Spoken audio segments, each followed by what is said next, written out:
दोस्तों, ये हमारे पास एक प्लाट है जिसकी लंबाई 70 है। चौड़ाई जो है ना वो 60 है।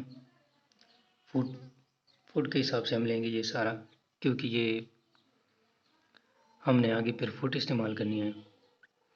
तो ऐसा ऐसे कोई भी शेप हो, कोई भी शक्ल हो या प्लाट हो जिसके आमने सामने की ज़िले बराबर हैं।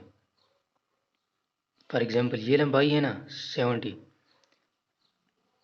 इस साइड की लंबाई भी 70 है। इधर चौड़ाई 60 है ना, तो इस साइड की चौड़ाई भी 60 है।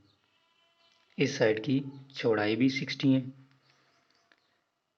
तो इस तरह के प्लाट को मालूम करने के लिए, इस तरह के रकबे को मालूम करने के लिए, एरिया मालूम करने के लिए हमारे पास जो फार्मूला है वो है लंबाई ज़रबे चौड़ाई। सिंपल। ये अगर चारों ज़िले बराबर हो तो वो किस तरह फार्मूला है वो भी मैं बताऊंगा। उस पर भी एक मिसाल, प्लाट की एक मिसाल से मैं समझाऊंगा और मालूम करूंगा एरिया कि वो किस तरह मालूम करते हैं। अगर प्लाट की आमने सामने की पैमाइश बराबर है तो ये फार्मूला इस्तेमाल करते हैं। रकबा इज इक्वल टू लंबाई ज़रबे चौड़ाई। अब हम हल करते हैं। एरिया इज इक्वल टू लंबाई कितनी है हमारे पास 70 है,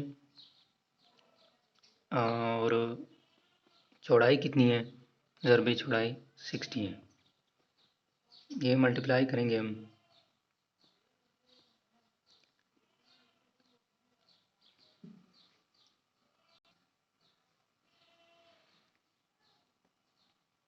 बयालीस आ गया।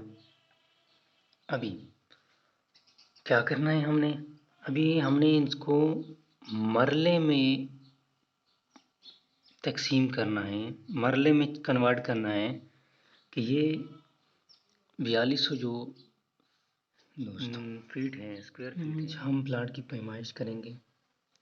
ऐसे प्लाट की, अगर प्लाट की आमने सामने की पैमाइश बराबर है तो ये फार्मूला इस्तेमाल करते हैं। फॉर एग्जांपल, आपका कोई प्लाट है,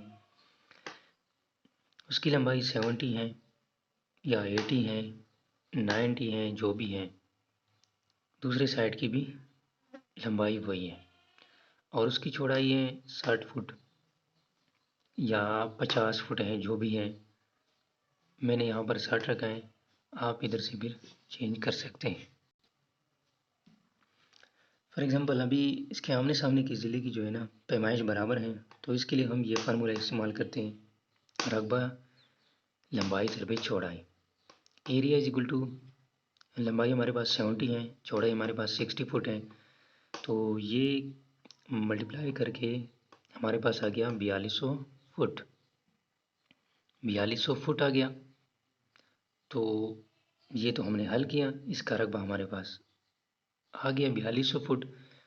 लेकिन हमें 4200 फुट नहीं चाहिए, हमें मरला चाहिए या कनाल चाहिए, क्योंकि हमें एक ज़मीन की पैमाइश करनी है, ना कि किसी एक शेप की। तो इसलिए हम ये 4200 फुट जो है ना ये मरले में कन्वर्ट करेंगे, क्योंकि हमारे पास मरला एक मरले में 272.25 फुट होते हैं। 272.25 फुट एक मरले में। तो 4200 को तकसीम करेंगे 272.25 फुट पे, हमारे पास आ जाएगा 15.4 मरले। ये जो प्लाट है ना, अभी ये हमारे पास कितना आएगा 15.4 मरले। ये प्लाट 15.4 मरले का प्लाट हमारे पास आ गया। वैसे तो इसकी एरिया 4200 फुट थी ना, लेकिन हमने मरले में कन्वर्ट किया, तकसीम किया मरले पे। यहाँ पर जो भी वैल्यू हो, चाहे 4200 हो, आपकी अपने प्लाट की, फॉर एग्जांपल यहाँ पर 5000 आ जाए, 6000 आ जाए, 1 लाख आ जाए, आपने मरला मालूम करना है तो आपने सिंपली मरले पे डिवाइड करना है। यहाँ पर जो भी वैल्यू हो इस तरह की प्लाट की, वो भी जहन में रखना है कि लंबाई बराबर हो, चौड़ाई बराबर हो, ये नहीं कि लंबाई और चौड़ाई अगर सेम हो तो उसके लिए भी एक दूसरा फार्मूला है, वो भी मैं आप लोगों को बताऊंगा सिंपली, जिसको आप हल कर सकते हैं। तो यही है कि आपने बस सिंपली मरले पे डिवाइड करना है। एक मरले में कितने फुट हैं? 272.25 और टोटल हमारे पास ये है टोटल फुट, टोटल एरिया हम मालूम किया हमने और मरले पे डिवाइड किया, एक मरले पे डिवाइड किया तो हमारे पास आ गया है 15.4 मरले।